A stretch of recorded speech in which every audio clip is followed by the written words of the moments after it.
because of whatever, they say, well, you can't call insurance an investment. I go, well, that's okay with me, because apparently investments you can experience losses, and that's unacceptable to me. So I'm glad it's not called an investment. Apparently investments sooner or later are taxed. So I don't want one of those. What I want is a vehicle that is far superior, but it's usually paid for out of a minuscule portion of money that would otherwise have gone out the window in unnecessary income tax. I got a commission on the front money that went in. I never made a dime off of what my clients' cash grew by year by year by year. So asset managers, they usually charge, let's say, 1% or more on the asset management. And they'll keep making that. If you put $500,000 a year, so many times I'll say, well, what would you call something that you put money into? It's not an investment, but you put money into this thing, and it's an incredible vehicle, and it accumulates tax-free at really good rates of return, not pie in the sky, but average rates of return of 7 to 10%, which is the equivalent of getting 15% or more in a tax-deferred IRA or 401k.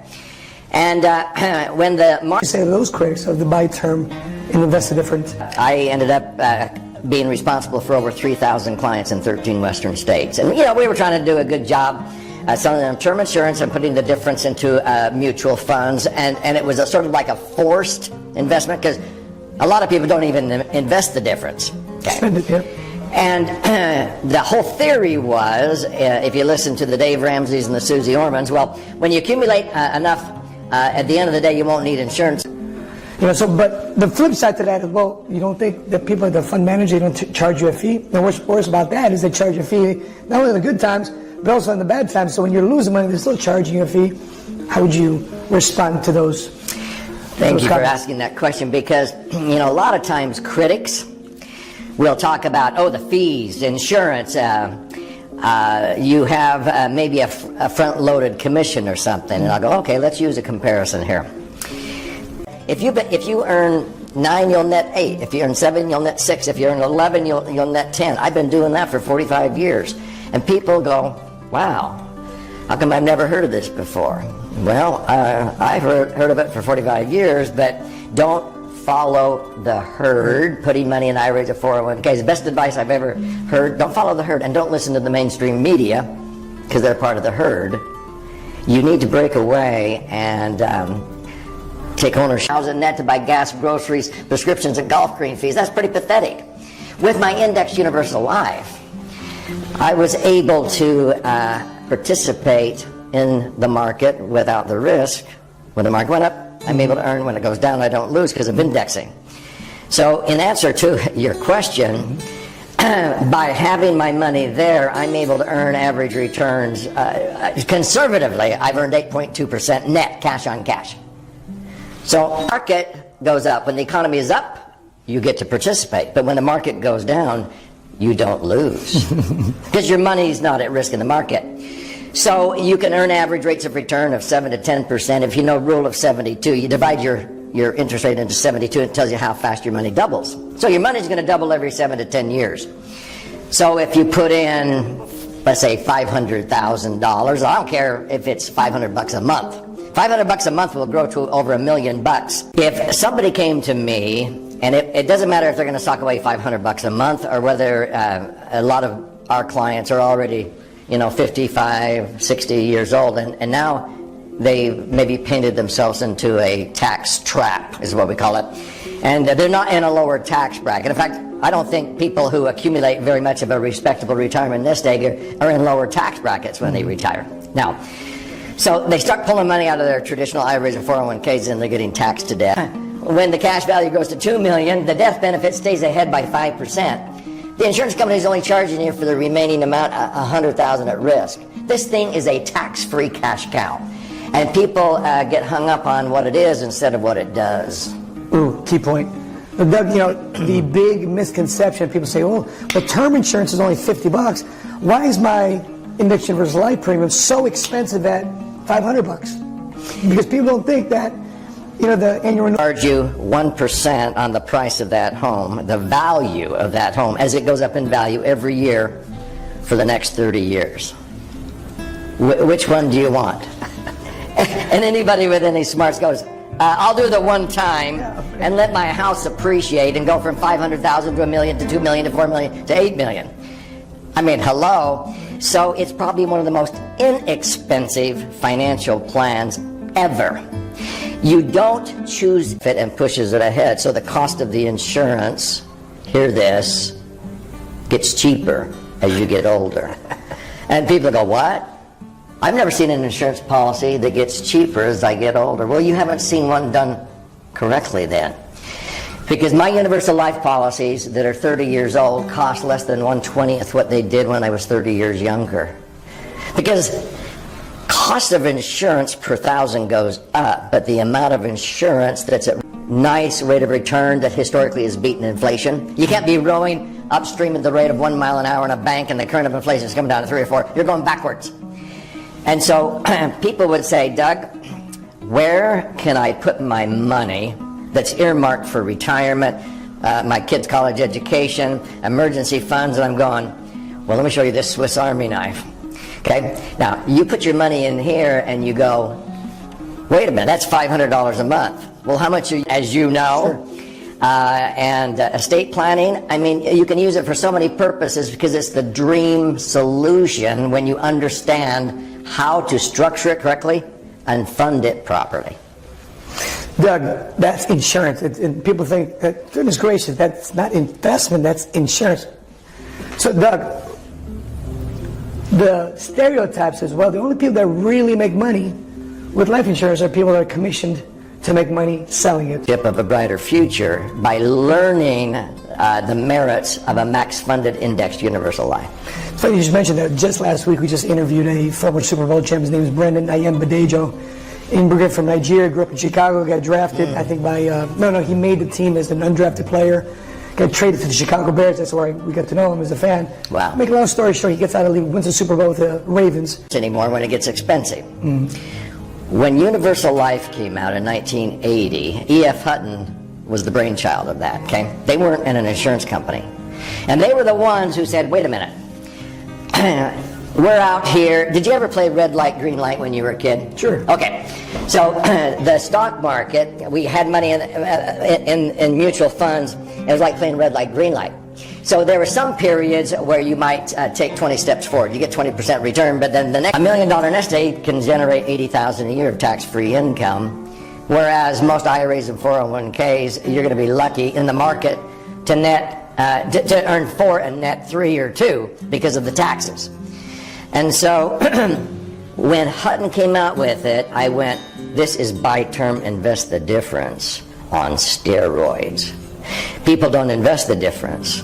If I maximum fund it, my cash value pretty soon equals the death benefit. Investments, based upon which ones grow to the most or cost the least at the outset. You choose investments based upon which ones will generate the most at the time in life you're going to be using the money the most down the road. And a maximum funded indexed universal life is the cheapest product at the end of the day of any financial instrument that does what it does.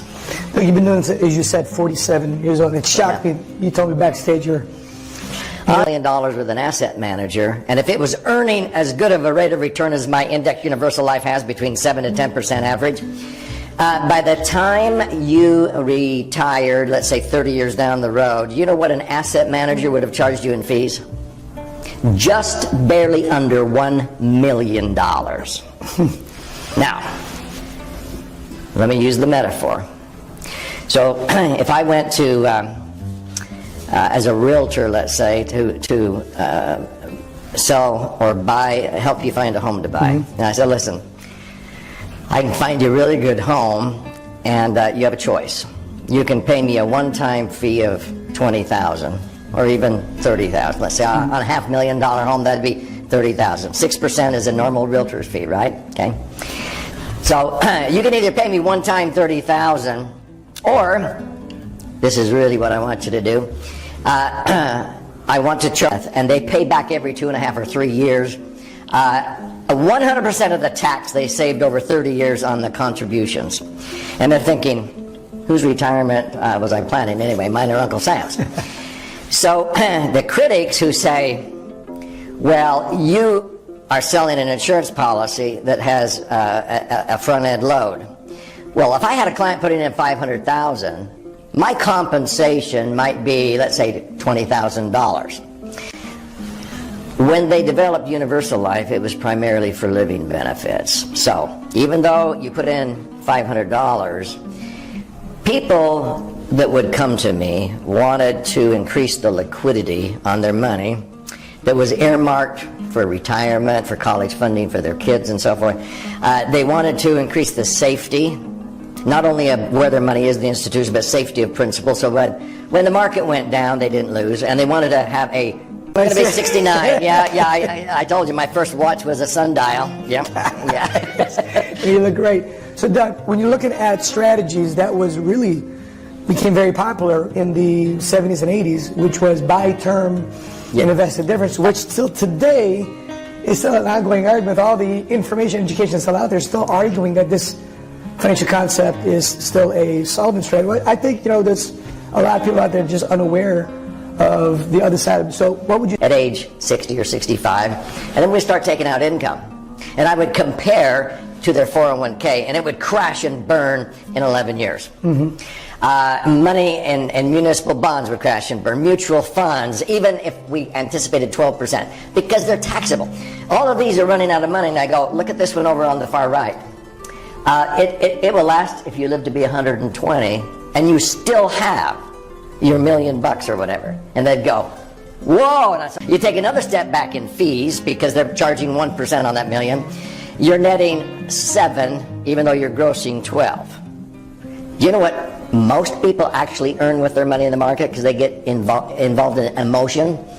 They watch, like in 2001 to 2003, they watch the market go down, and they finally say, enough already, and they sell. They sell low.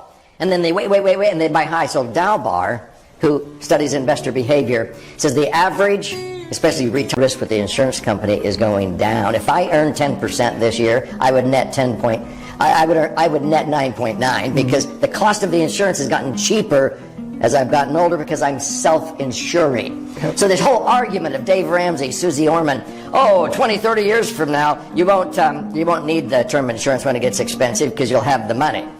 Well, Universal Life, you have the money, sometimes as soon as 15 years, and you're self-insured in 30 years with those kinds of rates of return. But older people, $500,000, okay, it doubles to $1 million every 7 to 10 years. That $1 million doubles to $2 million, and another, and $2 million doubles to $4 million, $4 million doubles to $8 million. We actually have clients who started out with just $500,000. Now that's a lot of money, but they spent quite a while accumulating that. They now have $8 million generating $600,000 to $800,000 a year tax-free if they live to be 120. Which one would you like? The one on the right, duh. And then I would say, well, do you know what that is? And they'd say, what is that? I said, it's a life insurance policy. And sometimes they'd go, wait a minute. Oh, I don't need insurance. I go, really? Okay. Look at what it does. Which one knocks the others completely, blows it out of the water? Well, the one on the right, but we don't need insurance. I don't want to pay for insurance. I'm going, who's paying? It's next year, you have to take, 10 or 15 steps back, up and back, up and back. The stock market is like a person with a yo-yo, maybe hopefully walking up some stairs, let's say. Well, when Hutton realized the average rate of return, even if you earned 12%, let's say you finally accumulate $1 million in a retirement nest egg and you're earning 12%. That's 120 grand a year. You pull out 120,000, you're taking 12 steps forward, you're taking 4 steps back in tax, between federal and state tax. So here is this instrument, financial vehicle. You put money into it, accumulate your money tax-free. It allows you to access money tax-free and not outlive your money if you live to be 120. And when you die, whatever's left in there blossoms and increases in value and transfers income tax-free. Now, whenever I ask audiences that question, what would you call something that does that? Predictably, it's usually people on the front row yell out, A miracle! A godsend in this topsy-turvy world of unpredictability that we're in. I go, yep, but you don't call it an investment. It's way better than one of those. And they go, golly, I've never heard of this before. How does it work? Yeah, it works really well for all kinds of financial goals, and so that's why I often compare it to like a financial Swiss Army knife. You can use it for retirement and college funding and emergency funds and working capital for business, real estate, equity management. It's not costing, it's making you money. Okay, if you don't really want the insurance, make me the beneficiary then. but choose the one that's going to accumulate your money the best, tax-free, and generate the most income, and when you die, it blossoms and transfers. And finally, they would get it and say, oh, you mean that's net? I'm going, yeah, that's the net. Everything that you're looking at there is after the cost of the insurance, which is now this. Over the life of it. We'll term inside the $500 premium, it's not all going to life insurance. And can you unpack that further? Yes, because before universal life came about, there was term and whole life. Whole life insurance allowed you to pay a higher premium to where you were overpaying the early years. And then later on at age 45, 50, you were starting to underpay. So you could be covered for your whole life. Now, whole life is okay for death benefit. IRA only is earning 3.5%. This is what precipitated the 4% rule in the financial services industry. So they're not earning 12. You got $1 million, you pull out 4%, that's 40 grand. You pay tax in a 25% bracket of 10,000. Now you're netting 30. Now, what about the 1% fee on that? That's another 10 grand. You're living off of 2% or 3%. I don't know if you're like me, but I don't accumulate $1 million to have a measly 20 or 30,000 you're putting in the company's 401k. What if I could show you this will knock the socks off of that? What about this money you have sitting in the bank earning a measly 1%? If you could increase the safety and the rate of return up to 5%, how much more is 5 than 1? It's 5 times. And all of a sudden they go, yeah, makes sense. And then I would create an illustration. And I'd say, here we go. The first few years they may look at it and go, well, there's some fees in there. Look at what it does at the back end. And so I'd show them the back end. Oftentimes people come into the conversation and, hey, you know, life insurance should never be an investment. Life insurance should be separated from your 401k, all those different things. What would you say to those folks who are having that type of discussion with their financial professionals? Yeah, because unfortunately, in the financial services industry, Matt, and I've been around a long time. Just a little bit. Yeah, just about 47 years now. And it's interesting because the financial services industry, I'm using it for living benefits, and when I die, it will blossom and transfer tax-free. But when Hutton came out with that, oh, let's take the least amount of insurance we can get away with in the Internal Revenue Code and put in the most money. And pretty soon, you are self-insuring in as little as 15 years. You put in $500,000, the minimum death benefit for a 60-year-old is $1,250,000. Your $500,000 is going to exceed $1,250,000 in less than 15 years of the growth. So it's like, and now